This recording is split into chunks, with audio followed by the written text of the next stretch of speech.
up in this laptop and say, "Oh, you want us to do something?" Right on, brother. I've learned to just take it chill with these things now. Of course. I'm not KMOX. I'm not even AM, so I just live with it. Welcome, everybody. I am RJ Carter, your host for tonight on the Critical Blast podcast. And with us tonight, we have Onrie Kompan. I'm probably putting way too much inflection. You are, and you know what? It makes my name sound much more important than it actually is. I appreciate that, RJ. Well, it's after having read some of the work that you've sent me, I'm surprised by going Onrie Kompan. Well, it's funny because I'm actually not Asian, and I'm actually Russian and Jewish. So, and I was born in America, raised in America. My parents just gave me a funny name, and I'm now running with it. So, well, see, now if you're from the South and you're Onrie, you're yeah, I'm a really pissy guy. Yeah. Well, yeah, I can be depending on the situation, depending on when you catch me. So, you hit me up about these graphic novels that you've got going on here. Yes. And yes, for everybody who comes in, the link to the graphic novels to Onrie's store is in the description. First thing you're going to hit below, so we encourage you to check that out. But this is the very first thing I saw when I saw this come in is like forward by Stan Lee. I'm like, holy crap! How did you manage to pull that off? And getting to read the work and comment on it, that was pretty big coup there. Well, indeed it was, yes. Jim Salicrup, who's a very dear friend of mine, and who mentored me when I first started getting into comics and taking on this bold task to bring this book to life. He actually was the one who managed to get me in a room with Stan. And I was really nervous because when I started working on this and brought my co-writer on board, I told him that I'd really like Stan Lee to write the foreword to our book. And he was like, well, maybe you should go with somebody who's a little bit more contemporary. And, he was suggesting maybe Brian Azzarello at the time, because it was around the time that 100 Bullets came out. Sure. And I was like, nope, it's got to be Stan, because I've always admired Stan. And, that was a huge milestone, to like put my work in his hands. And, my wish was granted, and I got my 15 minutes with Stan in his office in Beverly Hills, and just the kindest man in the world. I kid you not, he gave me advice that really set me off on my path and that I followed till this day, which was, if you love what you do, then it's not work, it's play. That's right. Stan was an amazing man, and I got to meet him a number of times after our meeting, and he didn't put up any fuss. I've asked a lot of creators if they could endorse what I was doing. Some of them have agreed to do it. Others are like, I put my name on too many things, and I won't say any names, of course, but, it's just, here's a guy who's, got everybody knocking on his door every 5 minutes. He had a meeting every 15 minutes. Sure. And, he made the time to not only look at the work because, my co-writer on it used to work for him, but he also wrote the foreword to our book, and it was fantastic. I mean, he took care of it like right away. And of course I gave him a guideline, because it's not like he just has time to sit there and read my comic. I understand that he's got a busy schedule, but he was very punctual and very forward with it. Literally, no pun intended, and, sent me 2 signed copies of the foreword, which is just really amazing. I got it framed and hanging in my office, and I sent the other copy over to my co-writer, and, Stan was just really one of a kind. Now, your co-writer. Yes. I want to say it was David Kraft. Yes. Okay. Worked on She-Hulk, Defenders, you name it. Is that the same David Kraft who was who had worked with Comics Interview? Yeah, that's his publishing thing. That guy taught me everything I know about comics. He is my co-writer on Shin. And the one thing that we went about when we created this book is we used the Marvel method. And we take our craft extremely seriously. Again, no pun intended, because, Dak is Dave Kraft. And, we draw layouts together. We edit together. We write together. And we've been doing this for more than a decade now. And, it's just, I've had an incredible mentor in him. Well, the reason that name stuck out to me stuck out to me. It's all right. I make words for a living, believe it or not. Yeah, Sometimes it's I make okay. them up. I do too. And I misuse them all the time. By the way, can I drop the F-bomb on your show, or is that not allowed? Is there As long as you pick it back up and use it again, that's fine. Okay, good. All right, awesome. You're my kind of people, RJ. All right, Yeah. but please go on. You were going to say something. Well, yeah, the name stood out to me because about 2 months ago, I had done an interview with Henry Vogel. Yes, I've been seeing him on. Yeah. Yeah, he did the Southern Nights thing, which was something that was part of David's publishing empire there. And we've been trying to, he's been trying to reach back out to David, I guess, and figure out how to work some of these printer shots they've got of Southern Nights and be able to reuse them and reprint them in some sort of crowdfunded compilation. So, well, I can tell you right now, RJ, that as soon as this is over, I'm going to send Dak a link to this video, and he's going to hear all of this, and I'm sure he might be interested in hearing more about, what you're interested in. And when it comes to Southern Nights, he loves to talk about the stuff he did. And like I said, this is the man who mentored me, who taught me how to take an idea that was rejected by every single publisher, work outside of the direct market, and sell over 100,000 copies of this book. This is the guy who taught me how to do that, because he had the experience, not just as a writer or an editor. He did colors on comics. He published comics. He did all kinds of stuff. And he even worked in TV. And, we worked on a film treatment together for a Korean film company where we were trying to pitch to the Chinese and, to the Chinese market. I shouldn't say. I'm so used to saying the Chinese now because of what's going on, but sure. But I can get away with it because I got an Asian wife, so it's all good. There you go. You got your street cred. Yes, I do. Yeah. Well, tell him to hit me up because I'd love to talk to him too sometime about his work and other things. But enough beating around the subject here. No worries. Please.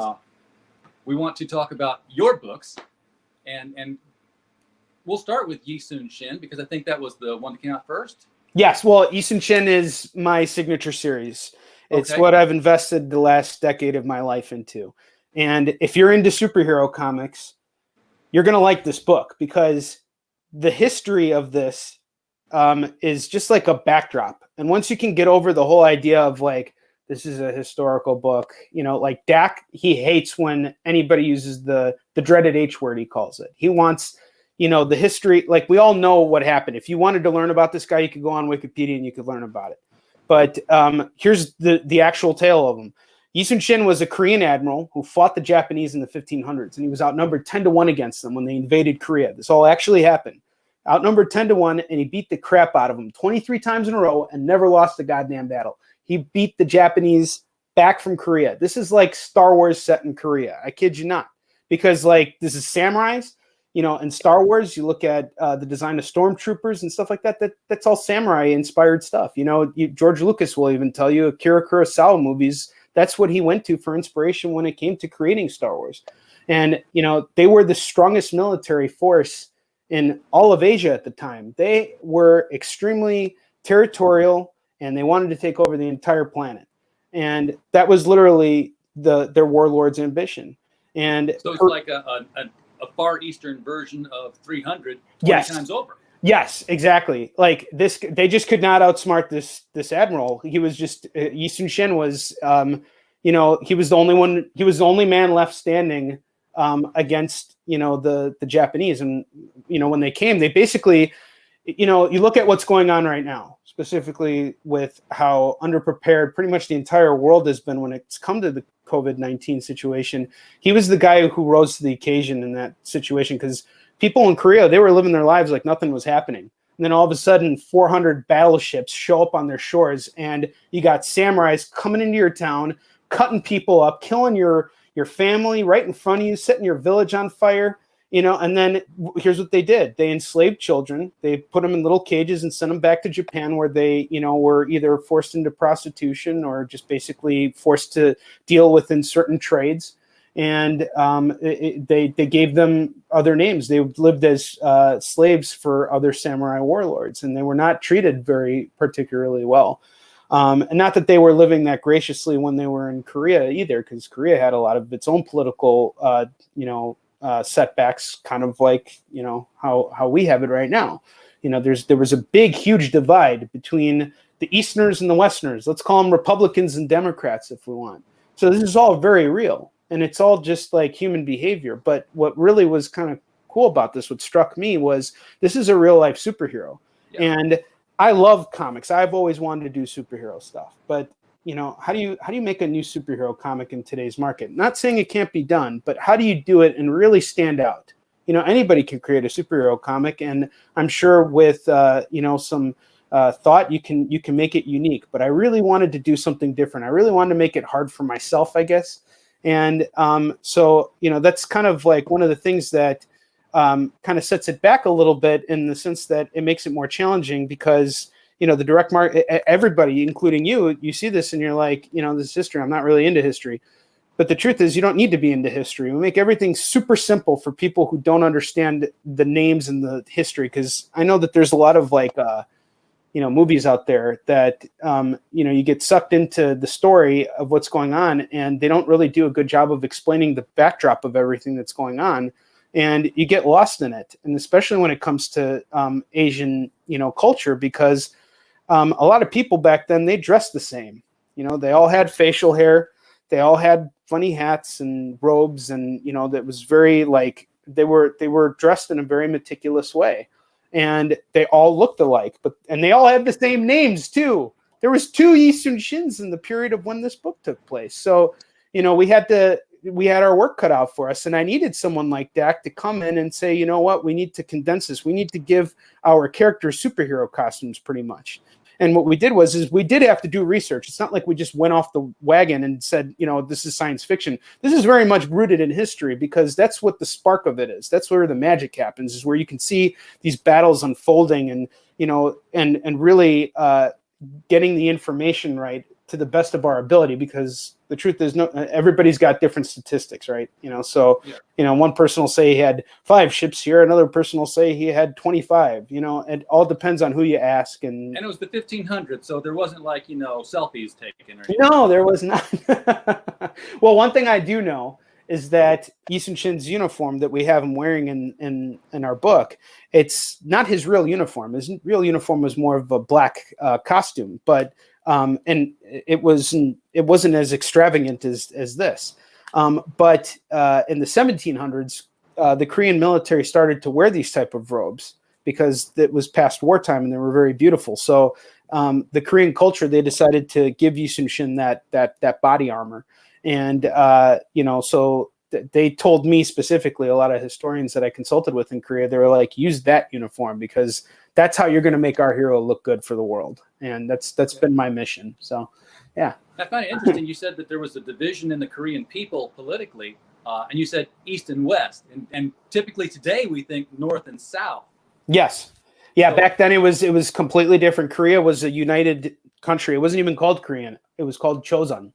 The reason why we call it Korea is because no one knows what the Chosun dynasty is, you know. And this was a period when Korea's empire was a little bit, it was always small. They were always considered the hermit kingdom. But it stretched out even further past North Korea and into some parts of Russia. And, you know, like there's this island called Naktundo Island. And Naktundo is the actual name of the island. So when you say do at the end of it, it's that means island. So Naktundo is this one area where Eastern Shin was actually sent up in a long time ago, prior to him becoming admiral, and he had to protect this area from Jurchen nomads, who were basically like, you know, rip-offs of the Mongolian Empire, you know, and they were very they were clan based, so they would move to different areas, and you know, he had to fight them off too, and he was outnumbered. This guy's been through like a freaking crazy life, you know, and I think that's what makes heroes. Like when you look at like real people and like the struggles that they go through and survive. I mean, you know, like let's go back to Stan for a second. You know, it's like what I think made him so legendary wasn't the fact that he was who he was. It was the fact that he was who he was when he was. And he survived World War II. He survived like some of the worst periods in our industry that should have killed it, like the 50s. And then reemerged out of the ashes and like fucking, you know, lit up the entire world with all these characters and what he has done for comics. You know, it's like, I know that there are people out there who think, oh, he was just a greedy asshole and stuff like that. But here's the guy who actually gave credit in comics, whereas DC Comics at the time, they didn't credit their creators. You know, Bob Kane, he took credit as the guy who created Batman, but we all know that Bill Finger had a significant thing, had Absolutely. something very significant to do with that. You know. Yeah, and the thing I always remember about Stan Lee, that I take as an inspiration, is that Stan Lee created Spider-Man when he was 45 years old. Mm-hmm. So it's never too late to start something that's going to become massive. You can't Absolutely. just sit around thinking, gosh, I'm late 40s, early 50s. I'm stuck in my career now, because he's one of these guys that proved that wrong. But you talk about Yi Sun-shin fighting off samurai warriors and beating Japan 20 times like that. I 23, feel like that, 23, just to be specific. 23 times. Okay. Sorry to be a dick about it. I feel like that Gatsby meme now is like, okay, you had my interest, but now you have my attention. Because I'm sitting here thinking, I like playing with historical facts, and I should be liking to play with historical facts of Korea. Because if someone were to say to me, how could this man, this general fight off Japanese samurai warriors 23 times in a row, my go-to automatic answer should be, well, he hired the master of Senanju. And the reason I say that is I'm self-promoting. No, please tell me. Yeah, go for it. I'm listening. I'm enthralled with what you're saying. Please go on. I have the privilege of being the author right now on the Remo Williams The Destroyer series. Who is, of course, the master of Senanju. He's an assassin. And if you're not familiar with the series, Warren Murphy created it in the early 70s. It was before Iron Fist. Remo Williams was the prototypical white savior who takes the Far Eastern. Oh, okay, yeah. Okay, right on. Is it this was around the time of like Fu Manchu and shit? Exactly, yeah. Okay. Because the American audiences, there was like, karate, oh my god. Yeah, right. That's voodoo. Yeah, dude. It was those movies though, they still hold up. Like all those Bruce Lee movies, I love them. And even the stuff that like came before that, like the Zatoichi. Is Zatoichi before Bruce Lee? I have no idea. I can't distinguish when one started and the other stopped. Yeah. No, that's cool. I actually want to check out your book. So like after this is over, you're gonna have to send me a link so I can take a look at it. I can take care of you there. Yeah, please do. But yeah, because it all originates out of Senanju. In fact, Senanju is supposed to be the sun source of all martial arts. So the way I describe it to people at conventions, I'm like, if the Library of Congress is Senanju, and you can go in with a Post-it note and a Sharpie and write down everything you can in there and fit it on the Sharpie, or fit it on the Post-it note with a Sharpie and come out, you've got ninja. So that's awesome. That's awesome. Very mystical. It's very you can Deus Ex Machina anything as long as you can make it fit into the training. And that's exactly what Dak and I did with Yi Sun-shin. We want this reads more like a kung fu comic. If you're into like Masters of Kung Fu and shit, we got fucking battles in here that are like sick. So like let me just tell you, like in Fallen Avenger, which is the second volume, Yi Sun-shin's a trilogy of books. We got this character that we introduced in here. He's a total fucking crazy motherfucker. And his name is, this is an actual guy. His name is Garijima Michifusa. And I don't know if you can really see him here, but he's the guy who's setting himself on fire. And he did this in order to like prove to the warlord, Hideyoshi Toyotomi, that like he was going to kill Yi Sun-shin. He was like, all your generals have failed. I will show you how committed I am to getting the job done. And because the warlord's like, I don't want you engaging Yi Sun-shin. Like he's kicked our asses too many times. Don't engage him. He's like, no, I'm going to fucking kill him. And here's how I'm going to prove it to you. I'm setting myself on fire to show you that I don't give a shit. I will fucking set myself on fire and then go and fucking kill him.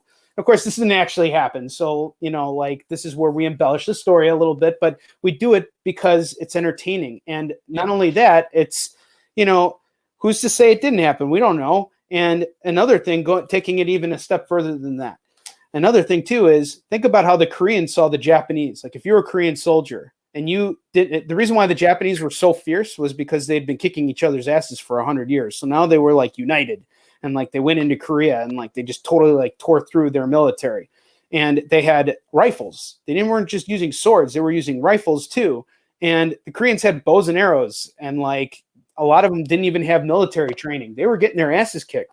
So we felt it was necessary to enhance the storytelling, to embellish some of these Japanese generals to the point where, you know, they look interesting and they become their own characters. Like this dude's like, you know, you're freaking Dr. Doom or whatever, you know, he's a total fucking badass, you know? And, actually our Dr. Doom is really Baron So. He's the main villain of the story, but you'll learn about him. And, you know, our Korean audience, they call him the Korean Darth Vader. But anyway, yeah, Easton Shin goes up against this dude after getting demoted and beaten within an inch of his life. He takes 12 Korean ships and goes up against the entire Japanese Navy, 333 ships, and he kills them all.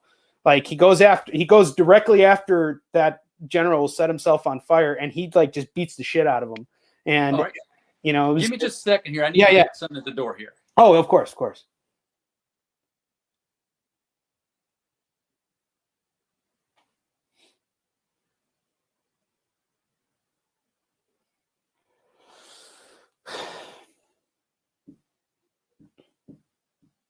Look at this handsome face.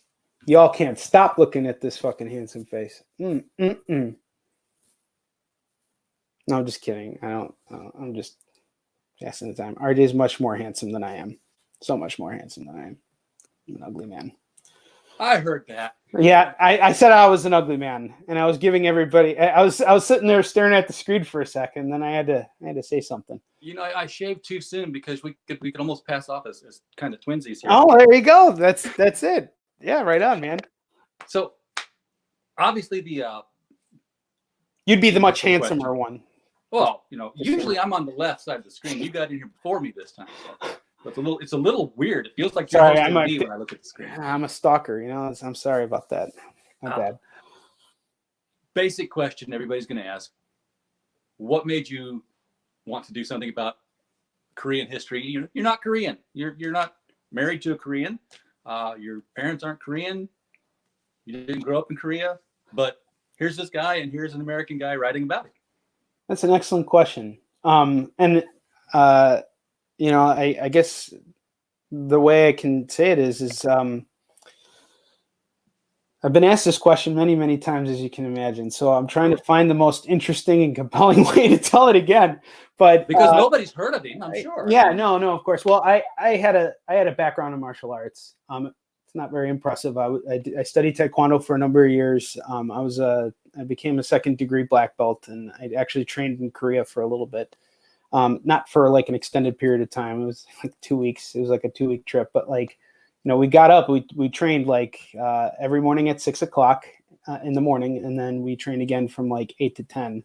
And we were training in hot garages and in Korea. And it was just like a pretty cool experience. But I was like still in high school then. And, you know, after high school ended, I kind of, you know, went off and started doing other things in life. And I stopped doing martial arts, and I kind of lost touch with that part of myself. And, you know, as I was kind of navigating my way through life and learning about what I wanted to do and trying to learn the craft, I, you know, finished college, and, you know, I didn't have a job lined up. You know, I got a degree, but like, it's not like I had a degree in fiction writing from Columbia College, and it's a great school. I've made very important. Oh, you graduated from there. They're not hiring.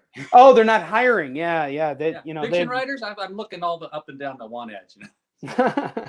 Well, it's like what was it 16 Candles or she's having? Oh, it was one of those Molly Ringwald, Kevin Bacon films. Oh, okay. Where they were, she was pregnant, he was out of college, and yeah. I remember that one. Was that Kevin Bacon? I thought it was. I thought it was Matthew Modine. Not Matthew Modine, the other guy, James Spader. I thought it was James. It might have been him. Was it the guy who said, you know, I have a major in English and a minor in Elizabethan poetry? Yeah, and that was like. I don't remember. I'm kind of. But it was one of those things where he's hunting for a job. And he's like, well, what did you study? He's like, well, I have a major in English and a minor in Elizabethan poetry. I'm like, yeah.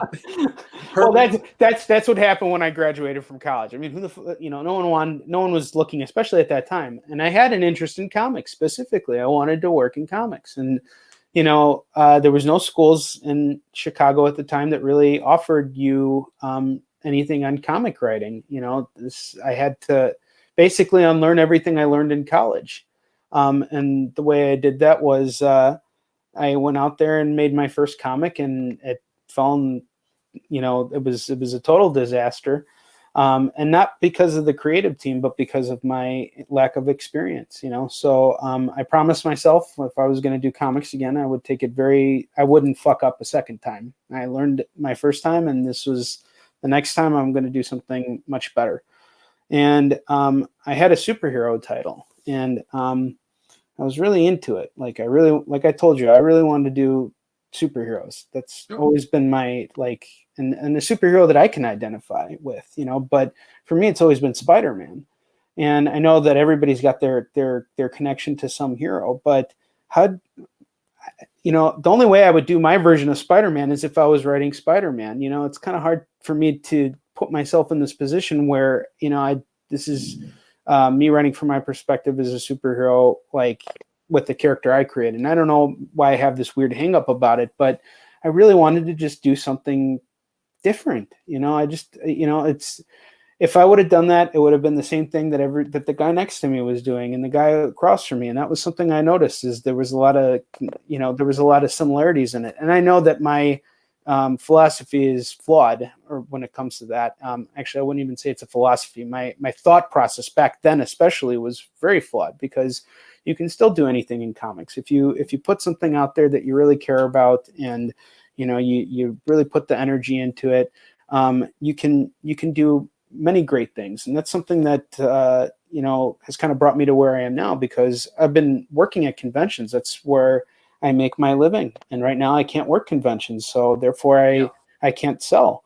It's very hard right now. It is very hard, but and it's hitting all the stores. I mean, I've got another show coming up this Wednesday. I've got 3 different retailers from around the country that are going to be sitting in on this. One from Arkansas, one from here in Illinois. In Arkansas, they don't have any shutdown going on because they don't have any cases of corona. So, but he's got no diamond. Here in Illinois, the governor has basically told our comic shop, shut down. You don't. Who's the retailer from Arkansas? Is it Kevin Johnson? No, Michael Tierney. Oh, okay. All right, great. Yeah, I just sold some books to a shop in Arkansas, and they're kind of in the same situation. Guys working, and this is a very difficult time. And yeah. I think we're all getting hit by it. I mean, and I would be lying if I told you I didn't have days where I just couldn't get out of bed, and I just really hated everything that was going on, and it's tough. I'm homeschooling my kid. It's the fucking worst. I'm a horrible fucking teacher.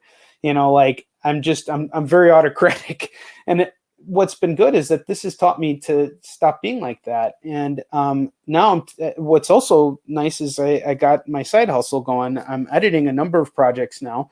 And they're also different, and they're also special in ways that I never, thought I would be able to dive into, because I was so enthralled with what I was doing with Shin. But I look at this period right now as a time to help others and stick together and to keep everybody positive, because we have to rely on each other to get through this, and we will get through it. It's just a matter of time, but these next few weeks are going to be very difficult. And they're going to be very difficult. And, I'm surprised at how difficult it is. I mean, I know that, it's never good when, you have to shut the shop down. You can't make any money.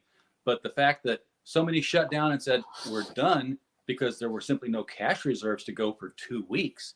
And then Diamond didn't have cash reserves to go 1 week without cessation of payments to the publishers. It's funny, because I was talking I posted something this morning. This article really set me off this morning. The one thing I really am sick and tired of is I go on social media, and I'll be the first to say it. I'm on there all the time. I only post when I have something positive or important to say. Otherwise, I kind of keep my mouth shut. Or if I want to laugh, I laugh with my buddies on there, because I want to spread good energy, not bad energy out there.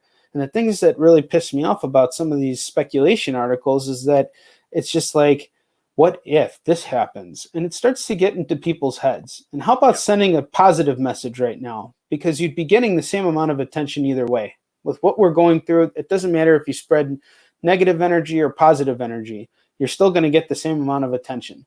And we don't need any self-fulfilling prophecies of doom. No, we don't. And I think I've been hearing the doom for a while.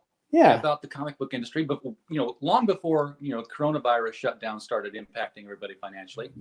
And I've been saying for a long time now that from my perspective, this is a really great time to get into comics. It is an excellent time. It's a renaissance because of course you didn't know anything about it when you got into it. You just faked it till you made it. Right now, there are tons of people doing that. This crowdfunding explosion is just, and I know there's political schisms that go this way and that way in the crowdfunding groups. Sure. But there's some that are not making money, and there are some that are just pulling it in because they're not having to go through an established editorial process. They're not having to go through the submissions. They don't have to stand. Not that they do it anymore. They don't stand in line at conventions anymore to show off your stuff. You just go there to get signatures. Now you can sit out of your ass. This is the first time in my life I get to sit and sell, Yeah. Exactly. But I haven't gotten any sales, unfortunately. But a few dribbles here and there. But I look at this time as not to sell, but to connect. And what's really cool? And I can tell anybody who's listening right now to rest assured, because there are so many wonderful projects out there right now. And I know because I'm involved in a number of them. And I'm on the small scale. Just imagine as you get up, and we're still moving forward with everything we're doing with Shin. RJ, it sounds like you got a really fantastic book. I really do look forward to reading it and checking it out for sure. Well, this is like I said, this is somebody else's series. It's 100. Oh, okay, so it's not. It's somebody else owns the series, but you licensed it to write your own version of it. I didn't license it; they still own it. There was an anthology of Destroyer stories, and I turned in I had just been introduced to the character through a friend of mine because he knew I did the book reviews and everything for the website, and he said, "Hey, review the Destroyer." I'm like, "What's the Destroyer?" And he got me into it. And I turned in when they did the call for short stories for an anthology. Second time they'd ever done it in 40 years. I turned in basically what was a Destroyer/Batman fanfic. That's awesome. That sounds fucking cool. Trademarked out of it, and they called me up and said, "Hey, we're going to put the book in. We're going to print your story in the anthology." I'm like, "Yeah, get a copy, right?" Because, that is so cool. That's what. Yeah. Well, of course, you get the series. So that last book I held up was number 153 so far of all the Destroyer books that have been published, and there's millions of them in paperback, not mine, all Warren's. From back in the early 70s when he first started this thing. So where do I start? Like, where's a good starting point for me? You can start with number 1, but typically you can start with any of them because it's short stories, right? It's kind of like it's a short novel. All of them are a novel, but they all follow. It's mass market paperback formula. So there is a formula to writing the books. Chapter 1 is always the innocent man gets killed and who's ever going to find out what the true story was behind his death. Chapter 2 always starts out, his name was Remo and he was slicing cheese or something like that, but it's always his name was Remo. Chapter 3 is always the introduction of Dr. Harold Smith and Cure and what they're all about. And then from 4 on, you just tear it up and kill people until you solve the problem. The whole thing about Cure is that it's Reno and Smitty, and they operate outside the Constitution to protect the Constitution. The president, a long time ago, president set them up, says you're on your own, you've got your own budget. All I can do, I can't tell you what to do, I can only disband you, because if I can tell you what to do, that's too much power for a president to have. So they take care of the thing. If the FBI or the CIA can take care of it, then they sneak information to them from channels that they don't know where it comes from, but they're able to take care of it legally. When they can't, that's when Smitty calls in Remo, says, sick him, and then it's a killing thing.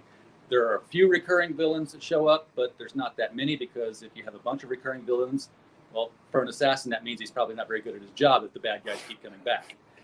So is this a graphic novel I wanted to ask, or is this a short? There was a movie that would be the best place to start. In 1985, there was a movie with Fred Ward and Joel Grey called Remo Williams: The Adventure Begins. You can find that on Amazon, and then you've got the basic concept of the character down.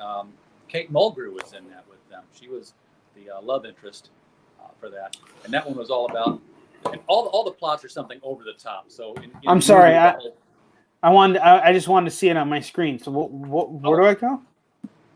You can, like I said, the movie is Remo Williams' The Adventure Begins, but this is the last one here. This was Monumental Terror, and this was all about the protests over different Confederate monuments around the country, but not so much about the protests as the fact that both sides were being controlled by the same people. So, in fact, I actually had twin brothers who were swapping out with each other.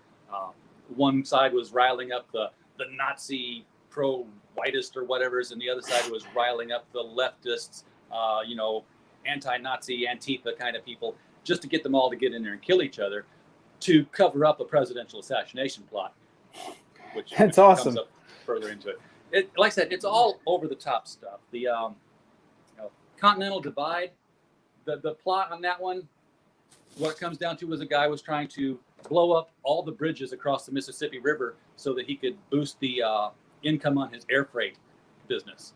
Because if you couldn't cross the Mississippi River, then you'd have to start flying more stuff back and forth. Right on.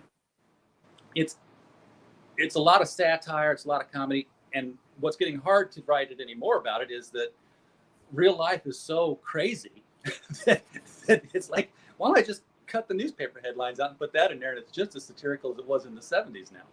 Well, it's funny because I'm working on a zombie apocalypse book, and I always found that genre. I don't like that genre very much, just because of how real it feels, especially right now.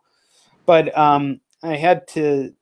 My job on this book is to go in and patch up some of the things that were done on it a number of years ago, and you'll hear about it soon. So I don't want to give away too much, but I had to lay out a scene for it, and it was really difficult for me to kind of get into the head of these type of movies, because I'm not really particularly a fan. So there's no nods I can kind of attribute. I watched a little bit of The Walking Dead, and I liked 28 Days Later, but I wasn't a big horror nut. You know what I mean? So for me, it was kind of just I referenced other stuff that I like I used A Clockwork Orange, which I'm really a big fan of. Cool. Yeah, as inspiration for a scene I laid out for this, zombie apocalypse book, and I just kind of played off of that, and I also don't like being too obvious, because it's better when you can kind of pull some tricks so people don't see what's coming or think that they know what's coming, and then all of a sudden they're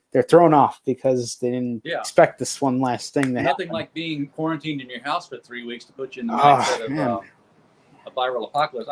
I told my wife, and I've told other people, it's like, we're stuck in the house for 2 more weeks. I better see some fucking shambling going on out in the streets. So I can get some headshots in. Well, it's hard. It's hard to stay in a positive frame of mind, and it helps to talk about what we're working on, and it's important to do that right now. It's important to share and to I didn't know about Remo Williams.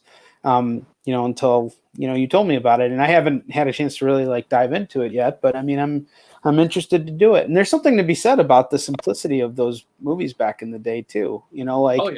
That they open the doors for some of the cooler stuff to happen now. If those simpler things didn't exist, well, then neither would the more engaging stuff that we dive into today.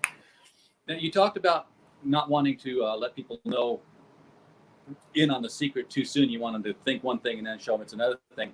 You did that to me with the other book that I wanted to talk about, which was Marx. Yes. Because I'm looking at this as the title of the book is Marx. There's a hammer and sickle. I'm like, okay, I know what this is about. And then I get into 4 panels in. I'm like, no, that is not what this is about at all. Yeah, I was kind of trying to kind of level this on the same level as Mouse, because like Mouse, Marx is about my grandfather's life. And that's exactly what I was thinking too. With Spiegelman. Yeah, I got it. Yeah. To say he wasn't an inspiration would be a complete and utter lie. I loved Mouse. I was really inspired by it, and it is absolutely one of the books I referenced when writing this story. But another creator who really helped shape this for me was Will Eisner, and I was turned on to him by my editor for this book, J.M. DeMattis, who actually had me study a lot of Eisner when working on this. So it's not like it's not the art style is not Eisner. It's the storytelling. Right. It's the way we put everything together, because what DeMattis really wanted me to do is he really wanted me to bleed on the page. Like originally when I wrote Marx, I didn't want to include myself in the book at all. And he was like, no, you gotta be in the book. This is about your grandpa. And, I didn't know where to begin, because, this is my grandpa. I have very personal memories with him too. And he has memories with other members of my family. And so I decided to keep them out, just to protect their own private lives and stuff like that. And out of respect for them, because my sister in particular had a very close relationship with my grandfather, and it's one that's so personal that she refuses to read the book. And I don't take any offense to that, because that's how much he meant to her. It's just something that would really just crush her. And I don't think she's ever gotten over it, as a matter of fact. And he was a really wonderful man. He led a very, very difficult life. And again, real heroes, I He wouldn't doesn't start out that way, though. I mean, you get the impression that, this is, he's a bit of a rapscallion, and very, my wife uses the phrase hard knuckles kind of person. Well, children can't help being children. I noticed this even about my kids, like I have a 7-year-old and a 2-year-old. I tell my son every goddamn night, I'm like, listen, kid, right now it's very important that you start doing more things around the house, because your mother and I were busy working, and your grandparents, they're helping out, but they're also tired. You need to do your part and start cleaning up and doing more by yourself. And he nodded his head and he's like, yeah, okay. And then like the next morning, it's like he totally fucking forgot everything I just said to him, and it drives me nuts, because it happens every single day. And this is the point in their lives where they need you to really have patience with them and really make them understand that it's not cool. And I let him know that it's not cool. And I also let him know that he's making me angry. But, telling him that you're making me angry is much better than shouting at him. And, I do plenty of that too when it's necessary, and not any more than I have to, of course. But, you learn so much about, and then you think about it and it's like, I'm blessed that I can spend this much time with my children right now. This is not a bad thing, because I'll never get this time back. 1 year later, they're going to be spending a lot more time with a lot more children, I think, across the country. Of course. And if anything, this whole experience means that he'll be out of my house just as soon as he's 14 years old. He'll be like, I'm tired of being here. I'm going to move on and get out of here. But it's hard. And, I find ways to try and make myself happy every day. And one thing I've been doing a lot lately is exercising and making sure I'm eating well. And, I only eat once a day. And what I decided to do is I decided to really focus on the meal that I'm making. And I spend a lot of time preparing it. I spend about an hour making my dinner every day. And it's just loaded with like vegetables, good things to put in my body.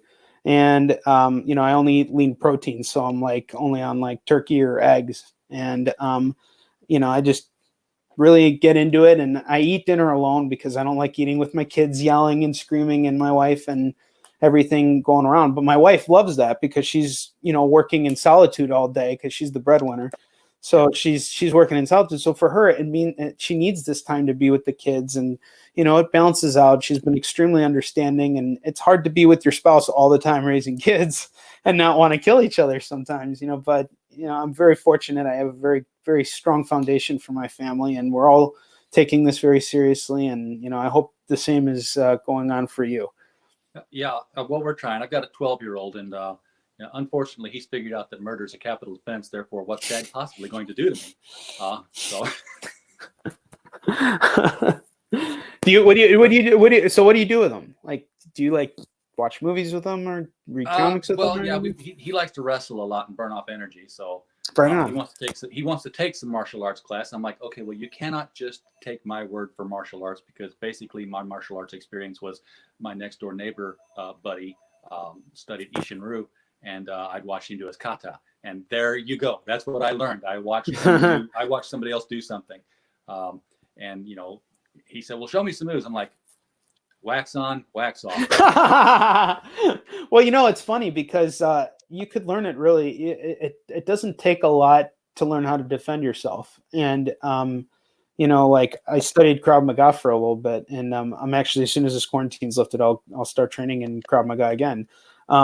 It's a very like handy system, and you know, it's very practical, and it works. You know, like not that I would know from experience, but it's just logically, like most people when they look at you, you know, they kind of have you sized up. No one knows if you actually have any training or not. So, you know, I highly recommend that people who are interested in martial arts but think that like, oh, it's got this mystical thing going for it. Well, like you won't find that in Krav Maga. It's just very like grounded and to the basics, and it's a really great fighting system. So is boxing.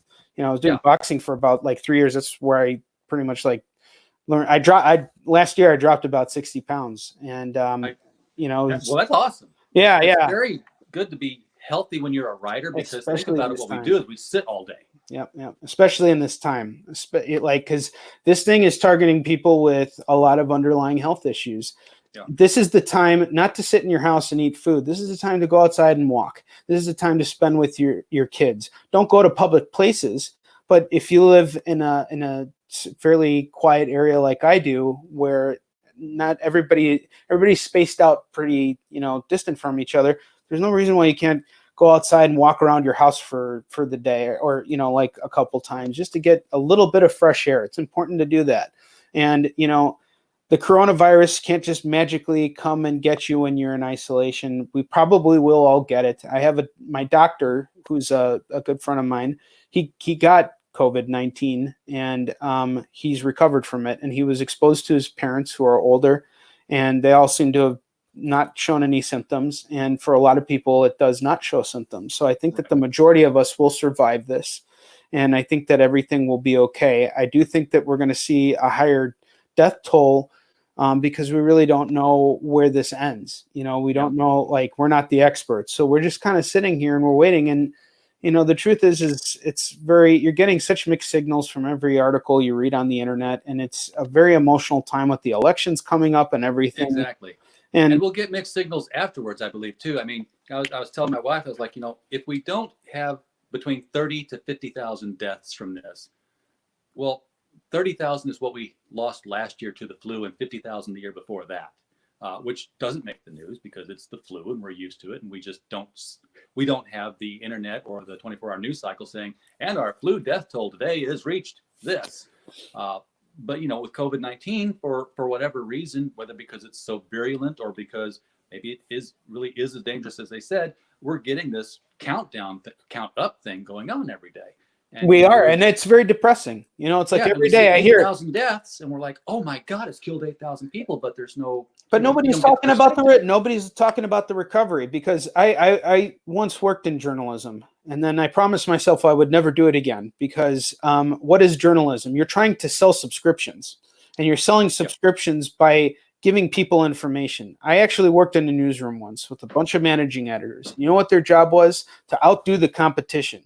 What's on our headline that the other paper doesn't have? It's not about reporting the facts or the information. They both do this. It's competition. That's how they stay in business. It's a pissing contest. Therefore, it journalism. Yeah. And, you know, not to say that there aren't good journalists out there. I certainly don't. I'm not going to that, because when you're given a story as a journalist, and I know because I've worked beats too. And, you know, like when you're a journalist, you're there to get the facts, and you're there to also do it in a non-objective manner, because your job is to present information. But what I see now are a lot of articles that say opinion, and an opinion doesn't mean shit to me. I don't care if even the top guy is giving me his opinion on what's going on. There's just the facts. And right now, this is all out of my control. And the more I think about it, and the more I sit there getting bummed out about it, the less time I have to be creative and to focus on, you know, my own development right now, which I think is extremely important. You know, like I don't care so much about selling my book right now. I know that as soon as these convention doors open again, I'll get out there and I'll do just fine. But what I'm more interested in doing right now is using my skills to help other people. and to better myself in the process. And, Dave Kraft has been extremely supportive of this. And I really appreciate that because it's almost like he taught me everything. And now he's just like, like who is that guy that you told me about in the beginning that knew all the martial arts? And, if you could go into the Oh, yeah, it's the Remo Williams. Yes, Remo Williams. Yeah. Sorry. Yeah, my bad. So Remo Williams, yes. Like Dak is my Remo Williams. All right. Like, and he has taught me everything and he has now set me off on my course. And, it's just, it's really great. And we still work together. And if speaking of Southern Nights, I'm sure he'd be really happy to come and talk to you about that and all of the wonderful stuff he did in Comics Interview. I mean, the man is just loaded with great stories, and he's had a wonderful career in comics. He loves to talk about what he's done, and he loves to bring his experience in to help Yisun Shin improve. And I got to tell you, if I didn't have him on board, he's not just my co-writer on the series. He's really my partner on Yisun Shin. And if I didn't have him there to guide me along the way, I don't think the series would be where it is now. He's imparted me with a tremendous amount of knowledge. And, like we assembled a really great team. Our artists, they're very understanding of our process because a lot of artists, they have their own creative vision in mind when they're receiving a script. They just want to go into what they envision. They want to take the realm as the helm of director. And I would say that our first artist, Giovanni Timpano, he had more of that approach. And he was a phenomenal artist. He's, since moved on to doing Batman covers and like working for Dynamite exclusively. And, he's just got a really hopping career right now. He's got a few Image books that have been like licensed by Skybound. And, like they're looking to adapt it and it could happen at any point, which is just really fantastic. And very nice. And our current guy is doing like this adaptation of Dracula, which is coming out this summer, and he's based in the U.S. and he prefers to be a man of mystery, but he's originally from the Philippines, but he's using a pen name, and it's just out of respect for his wishes. We choose not to use his real name, but hopefully one day he'll expose himself to all of his adoring Yisun Shin fans. That would be really wonderful. But the real magic in this is our colorist, and she's based in Argentina. And her name's Adriana de los Santos, and she's been with us for a long time. And when we were on the 7th issue of our book, her father died very suddenly. And it was a 2-week deadline that we had to meet in order to get the book out on time because we were pushing for a Kickstarter. My business took a really bad hit in 2014. Yeah. We lost an investor, and it was a pretty scary period, And it was also the turning point when things actually started to get very, very good for Yisun Shin. And after that point, I had taken my business from struggling to being profitable for me, and enough to the point where I now make a decent salary, commission, I would say, from what I'm doing, But it took a long time to get there. And, I wouldn't have been able to do it without Dak, because he explained to me how publishing works. And you don't learn that stuff in college, like you learn about editing and you learn about the other stuff, but you don't really learn about conducting good business. And conducting good business is really about being honest with yourself, knowing the numbers, not bullshitting yourself when you're looking at, what you bring home at the end of the day, and understanding that if you go to a convention and you sit on your ass, then, like you're not going to be able to do this for a living. And, I certainly understand where artists come from when they go to conventions because they are doing commissions, but they're working. They're not like fucking jerking off. They're drawing shit all fucking day and talking to people. They also have a very, very intense job. And it's no different than what I do because I typically stand in front of my table and I engage people and everything. Well, that's because I don't fucking draw. So anybody who gets mad at me and they're like, any artist out there that is upset with me because I stand in front of my table, I wish I could trade with you, but at the same time I don't, because they get really bad back pain. I've seen some of these guys, like they deal with some serious shit just sitting there drawing all day, and it's exhausting. I mean, what do you do as a writer? You sit there and say, hey, bring me a character idea, I'll write you a paragraph and sign it. Yeah. Well, you have to do whatever works, and and I think I would rather talk to the guy who engages me than the guy who doesn't care if I'm there. And I've had Yeah. both experiences. Like before I really decided who I was going to be, I did a lot of recon, and I got to tell you, Stan Lee was my main inspiration, because what did Stan do? He invited people to read comics. He invited people to get enthusiastic about comics. And I consider myself a disciple of that idea, and a disciple of Stan. And I believe more people should be reading comics. I think more people will be reading comics. I know that a lot of creators in this business feel the exact same way I do, and that's why they're hard at work.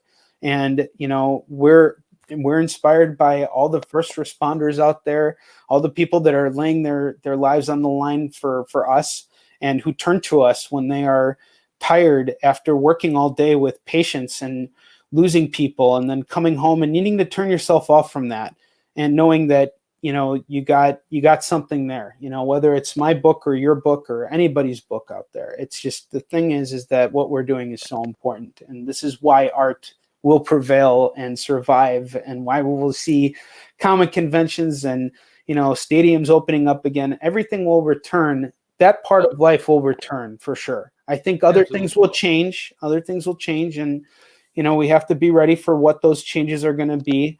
I think that this is genuinely, most of the world right now is concerned for our safety, because why is the whole world shut down simultaneously? The whole fucking world shut down. This is not like, it's not like we've been lied to or anything like that. We're watching the news. We're seeing what's going on, and we know that there are people still coming in and out of these different countries, and they're delivering news to us, and we're being told mostly information that's happening, and it's up to us to interpret it the way we want to.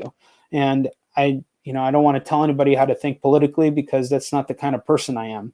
Right. I don't like to tell you how to think. You need to be responsible for how you think on your own. And I will respect you no matter what, because that's what freedom of speech is. It's like, you don't have to like someone or agree with somebody because they believe in one thing or another, but you don't have to tolerate it either. You can react however you want. You ever heard of a comedian called Emo Phillips? No, I haven't. He was very, very popular on television about 20 years ago. You're talking to an old man now. I'm not getting any younger, buddy. I keep forgetting it, but I'm the new 52 right now until this next May. So, but he had this bit where he talked about political divisions between people. And he does this all with this. He talks like this when he talks, and he's got the mop of hair like a beetle. And it's very off-putting, and he's gangly, but that's his bit. That's his shtick. But he talks about walking onto a bridge one night, and there's a guy getting ready to jump off. And he says, hey, why the deal? You don't give up. Find somebody you got something in common. We probably have something in common with. He's like, are you a Christian? He's like, well, yeah. He's like, me too. Are you Catholic or Protestant? I'm Protestant. Me too. What denomination? Baptist. Me too. Are you Southern Baptist or Northern Baptist? Well, I'm Southern Baptist. Me too. Are you from the Convention of 1653? Or are you from the Reformation of 1792? Oh, the Reformation of 1792. Die, heathen, and pushes him off the bridge. That's what it is. That's exactly. What it really is. It's what I see with all these different crowdfunding comics people. Is like, well, I believe this way, and they all believe in good comics and making good comics and crowdfunding, but it's like that.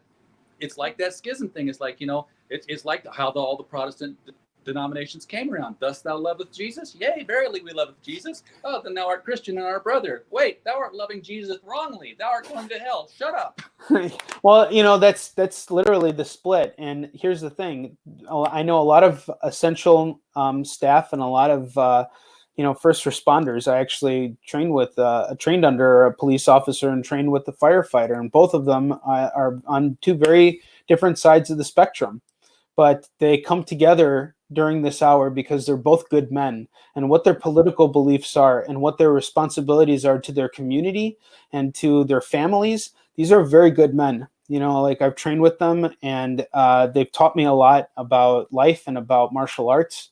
And, like this one dude I train with, he's a lieutenant and he's a fucking psycho. He'll kick your ass. Like he's a brawler. He'll go out there and fuck shit up. Even when you're training with him, he'll hit you hard, and I've been hit by him a ton of times, but he's got the biggest fucking heart you will ever see on a human being. And he's just a very genuine guy. And, not to, kind of go into what his political beliefs are, because it doesn't fucking matter. The point is that, he's, a good person. It doesn't matter what he believes. If he has a job to do, he will go out there and do it. And especially if it comes to doing the right thing, he will go out there and save whoever he has to save. And except for the most extremist zealous, crises generally bring people together. Yeah. Well, I think that a lot of this, I think more people are being brought together than we're led on to believe by the news. And I think that's why it's important for us to be skeptical about what information we take in, and to never doubt that in even this dark moments that there is some hope, because there's a lot of talk about different discoveries right now. Scientists are taking this very seriously. And eventually this will get resolved, and it will be fine. We all need to know that. Yes, we do. Now, before we go, you mentioned that you're doing conventions. Obviously, you're going to comic book conventions. That's how you make your money. Do you go to martial arts conventions? No, I don't. And I was like thinking to myself, well, I don't know if a lot of martial artists are actually comic book readers. And the thing is that it's such a different market that most of these guys, they don't want to read comics. They kind of want to like beat the shit out of each other, and like they want to find new ways to do it. So like a martial arts convention, like I don't know. I never thought about it, But the thing is, and I asked this because I thought the same thing, and I haven't really found any in my area where I could, buy a table and set up. Yeah. But, you'd be set up amongst all the, the heavy bags and the nunchucks and no, for sure. I just think that when it comes to martial artists, there's such a huge community too. Like, I trained with women, and I train with men too, and a lot of these women are just they're not really into comics, but the reason why they are training in martial arts is because they're looking to better themselves, just like all the men are, and they're very strong. I mean, I've fought some very tough girls, and it's especially in jiu-jitsu, like there are some girls that can like really tangle on the mat. You wouldn't think it, but they're just they're very strong. And it's not even that they're strong; they just know how to use their weight. They know how to like move their bodies, and just because you think you got weight on them doesn't mean that they can't use that to their advantage and like totally like leverage and all that. Fuck you up. Principles, I just can't apply any of it. Yeah, no, and it's all basic stuff. I mean, it's not like you just have to learn how to do it. And the thing about jiu-jitsu is like whenever you're taking a lesson, they're like, first you're going to do this, then you're going to do that, and then you're going to do that, and then like. I'm looking at everything. I'm like, I have no fucking idea what he just explained to me. And then you just start rolling, and like you're usually rolling with a guy who's like more experienced than you, and he'll always fuck you up. Like he will just like fucking jack your nerves up and like bend your arm, put you in all kinds of different moves and stuff. And I took like maybe about like 3 or 4 classes, and I'm like, all right, you know what? I'm getting too hurt, and I have to stand on the floor at conventions. I got to be got to be careful. my son wants to take the martial arts. We've looked up classes for when quarantine's up. My wife worries about his teeth because when he was 8 years old, he walked his scooter up the driveway while I was checking the mail. I just got home, and he tripped on a crack in the sidewalk, face planted right in the concrete. Oh man! Bounced right back up. Said, "I'm okay." His big old jack-o'-lantern. Oh, that's martial arts training right there. If he could take a punch, he'll be just fine. So his teeth are clay. He had just got his adult teeth, and those are the ones he busted out. Oh, fuck. At 8 years old. So poor at 14, guy. He's got to go in and get them replaced again. Dude. It's a mess. So like we really don't want to knock those teeth out. So be careful. But a trained instructor is going to know that. I'm going to say, hey, mouth guard him. No, of course. No, I have to say, I think a lot of martial arts instructors, you have to really pay attention. I don't think it's one of those situations where you can just leave your kid and go, because there are some instructors that really don't have a sense of what a child program needs to look like. The kids need to be engaged, and most of the time they are learning like self-defense techniques, but at the same time they're doing things that kids are supposed to do, like jump and roll and do basic things, because you got to first teach them the basics. That's the most important thing. And you got to learn how to fall down without getting hurt. Yeah. And it seems like your son gets that, and he wants to kick ass, and I said, no, what you want to do is be able to get away, and if you had to take the guy down so that you can get away.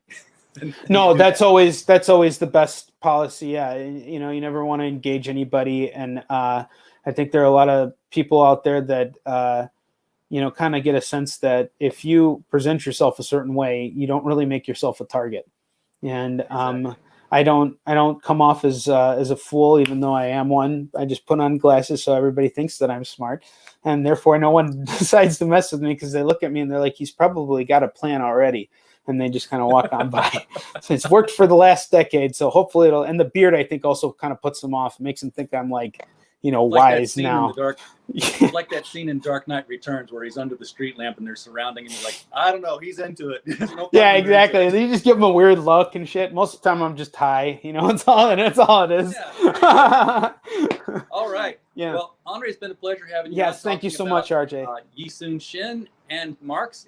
Folks, if you're watching the replay on this, do go to the description below. Hit up that YiSoonShin.com link.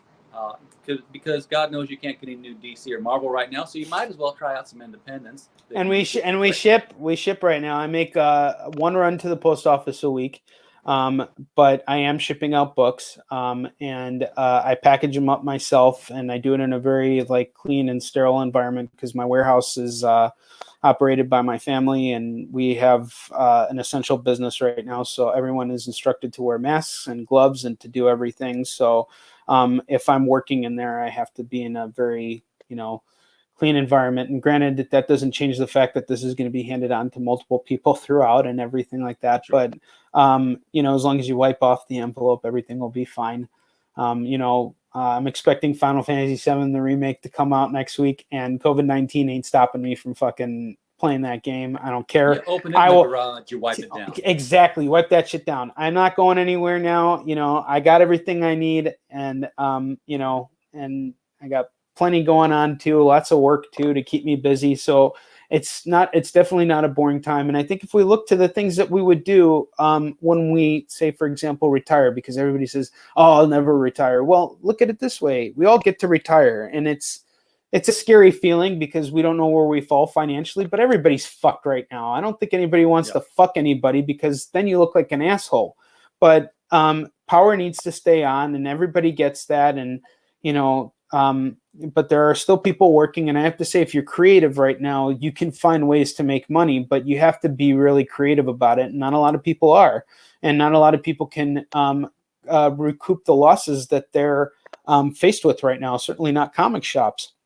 No. So it requires a tremendous amount. It requires a certain personality, and some people, they need their specialties require them to work in specific industries where you don't have that level of control. Like, if you are a car manufacturer and you're suddenly instructed to start building out ventilators, well, now you're building out ventilators. That's what's happening right now. The entire world is shut down for this. And I have faith we'll conquer it. Yep. And we are going to be talking on this channel Wednesday night at 7 p.m. Central with 3 comic shop retailers to see how this is impacting them. We'll have Michael Tierney from Little Rock. We'll have Dave Dyer from Belleville, Illinois. And we'll have Yul Carter from Berkeley, California. We're looking for a 4th retailer to jump in on this. So if you are a retailer who wants to talk about how COVID-19 and the shutdown has impacted your business and what you need to survive, definitely hit us up. We'd love to add you. For those watching and you want to help this channel, you like this, obviously subscribe, hit the bell for notifications. If you want to help us out, visiting the website's the easiest way to do it. You don't have to give any money out. You just check out the articles, see what we do at criticalblast.com. The ads will take care of your ticket. So we're happy to have you aboard. But if you are a merchandise person and you like to read, within the past year, Critical Blast has expanded from being a website to being a publishing arm.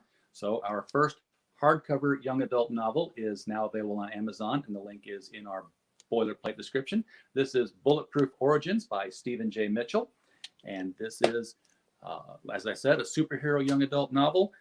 Young Cody Haywood wakes up on his 16th birthday to find out that something his father did to him as a baby has made him wake up bulletproof. Uh, since he lives in a world of superheroes, he wants to go out and do superhero things. Unfortunately for Cody, he has the attention span of a ferret on pixie sticks. So he has a focus problem that his friends have to help him with if he's going to survive the terrorist group that knows he's bulletproof and is going to do anything they can to find out how and why so they can make themselves the same. Onrie, it's been a pleasure having you on. Thank you, RJ. Thank you so much. It's a pleasure. Glad to have you. And when the third volume of that Shin comes out, hit us up again. We'll be glad to talk with you anytime. I look forward to it. Thank you, sir. Thanks for coming, everybody. Yes. Oh.